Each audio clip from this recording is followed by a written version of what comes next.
This episode is sponsored by Squarespace. Go to squarespace.com/woodnessgoodness for a discount.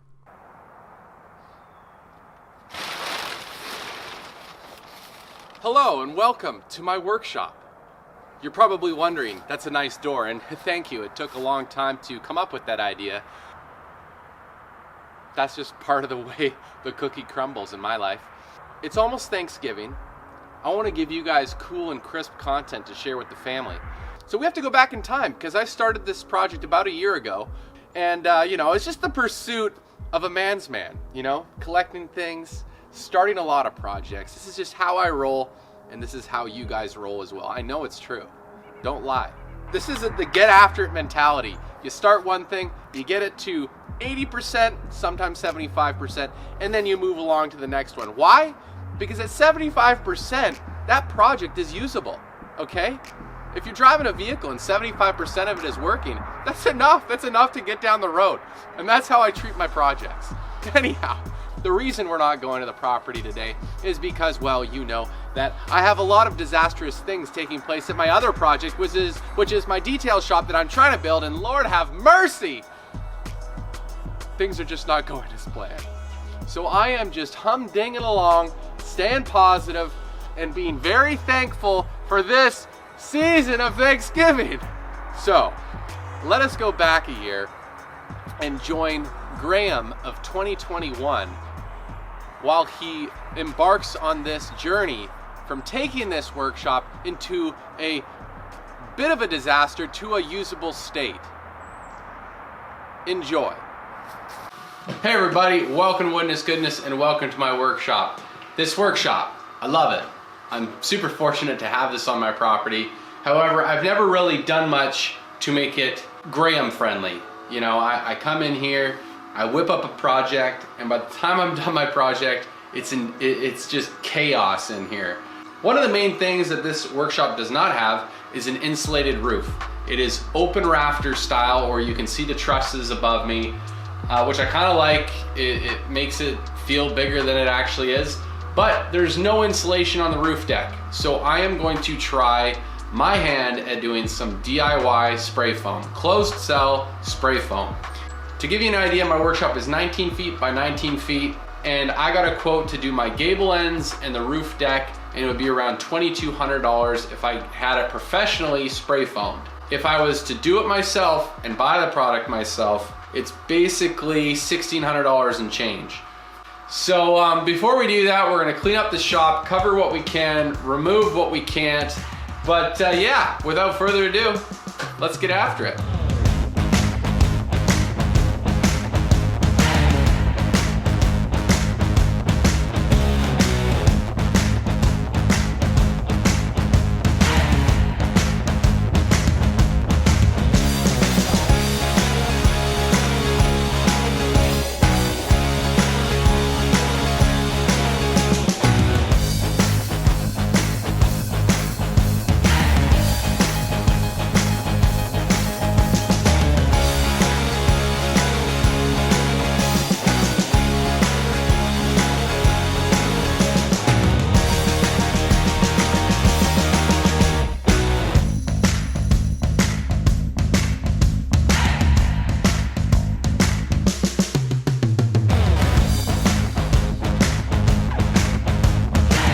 So I realized this is probably too tall. I'm already basically at the roof.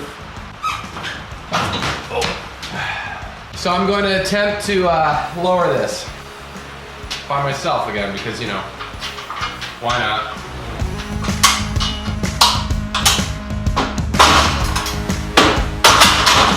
Whoa!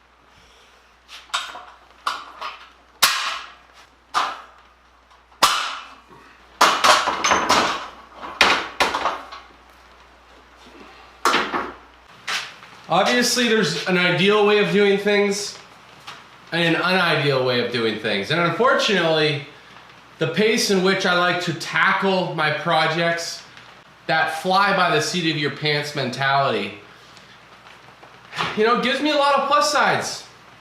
Because in this short amount of time that I will spend on this planet, I will do a lot, mark my words. Probably won't always be pretty, won't always be correct. It most definitely won't come without its issues and problems and headaches.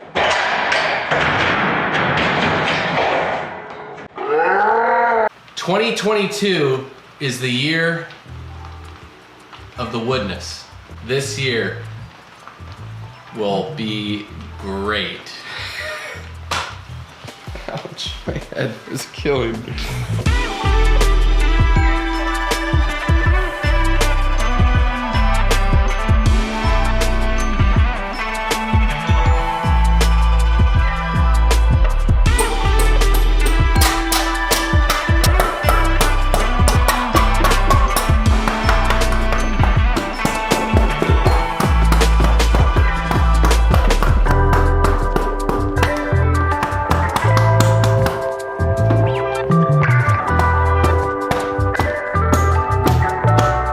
So this is my setup right now. I got my 2 tanks in here just staying warm. I still gotta shake them, but I got the heater on in here, and that will just keep these things warm. So the tanks are reading 83 Fahrenheit. Obviously that's the outside of the tank. So I'm hoping the inside of the tank is somewhere near that.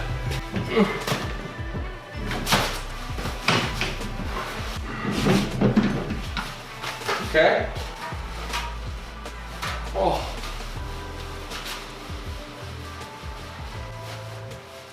Woo. These things are pretty heavy. New Year's resolution. Be able to shake more cylinders. Stay alive, stay alive.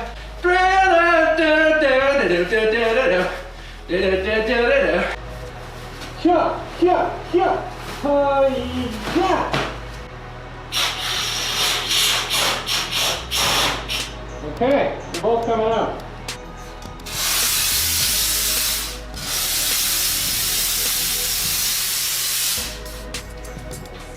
Oh.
All right, it's been a couple days since the second coat. A little bit of an echo in here. Everything cleared out. And yeah, spray foam. It was fun. It was good. I liked it. I did get some spray foam on a few items that I wish I hadn't got spray foam on, but that's okay. I definitely understand why companies charge what they do, because it's hard to do. You need the right equipment, and yeah, I mean, I only saved like 800 bucks doing it myself. And again, I don't necessarily think I did as good a job as a professional might have, but I'm glad I did it. So as you can see beside me, we have a collection of paints that I've refused to get rid of over the years because you just never know. Today's the day where you get to hold up that trophy of why I save and keep things around the house that I probably shouldn't have, because I have finally found a use for it. And that is what we're doing today. We are going to be using this collection of white latex paints to paint the ceilings. Time to recycle, reuse, reduce, and save the dolphins. And so we are going to spray the ceiling.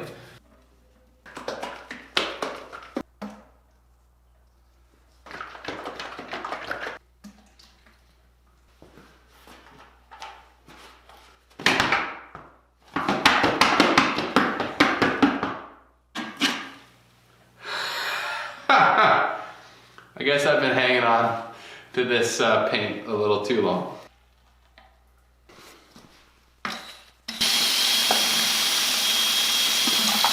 Alright, I'm gonna start painting, but I'm not gonna film it because last time I totally destroyed my camera, since when you spray, it starts snowing paint. So, with a little movie editing magic, regular ceiling with just spray foam, and now painted ceiling. And just like that, we got a painted ceiling. Spraying was easy, but hard, because the spray kind of went everywhere, and I had to do some touch up with a paintbrush, but all in all, it went on nice. Now we're gonna do the back wall, or the walls in general, with a gray color. It's a very light gray called Agreeable Gray by Sherwin-Williams. And we're gonna roll it on because I think it'll go on better and I'm sick of all the overspray. So let's paint.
So I hope some of that made sense to you as to why I did things and what I didn't do. But basically, I insulated the roof deck. If you guys have any questions about doing spray foam yourself, I'm happy to answer them.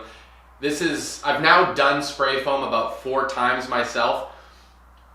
Right off the bat, let me tell you, there's a time to do it yourself and a time not to do it yourself. There comes a price point where it's not quite worth it to do yourself. I mean, it's expensive no matter which route you go, whether you hire someone or you do it yourself. But obviously, if you hire someone else to do it, do your research, read the reviews, and for God's sake, go on to BBB, Better Business Bureau, and make sure you are hiring a contractor who knows what they're doing. I'm totally fine. I'm totally fine. I don't have PTSD from hiring contractors at all. I am totally fine. I am very thankful for this season. But like I said, if you have questions, I'm happy to answer them. Spray foam is totally doable for someone who's got experience or no experience. There are just some steps to take to be very careful and to do a good job. So this is where we leave part 1, is my shop has collected things all over the place and is yet a disaster again. Behind me you can see that I recently, and I didn't film this, but I recently installed cabinets for my house because this has been just a great year where I've taken on just the right amount of projects. So, you know, I've redone my floor in my house, I've started to redo my kitchen, and so to save money and brain cells, I decided to install the cabinets on this here wall. And I have more cabinets right here.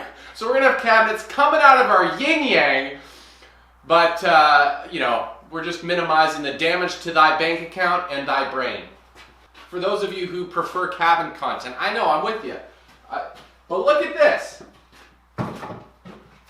Look at what I've been making. In this cabin series, you know we've been making a dookie den that's taken about 3 months. But anyhow, that's not the point. The point is, you guys have given me some great ideas of what I can name it.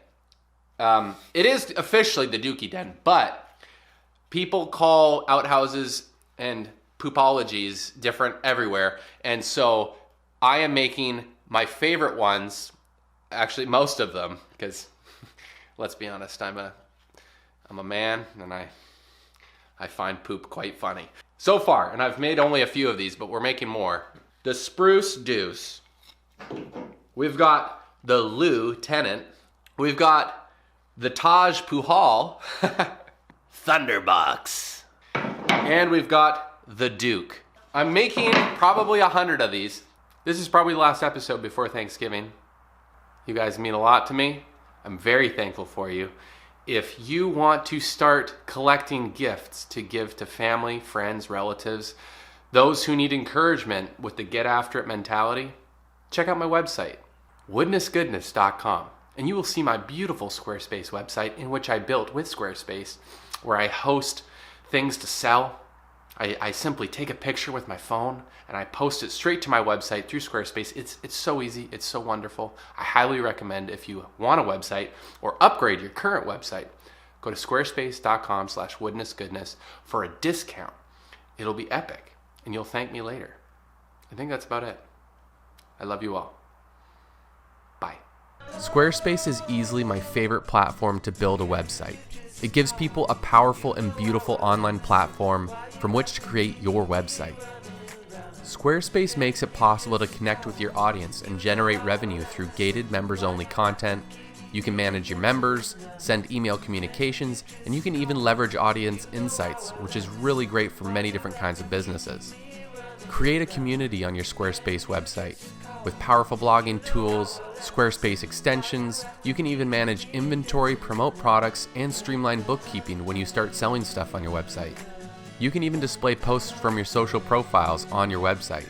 Go to squarespace.com for a free trial, and when you're ready to launch, go to squarespace.com/woodnessgoodness to save 10% off your purchase of a website or domain. Thanks Squarespace for sponsoring this video, and we'll see you on the next one.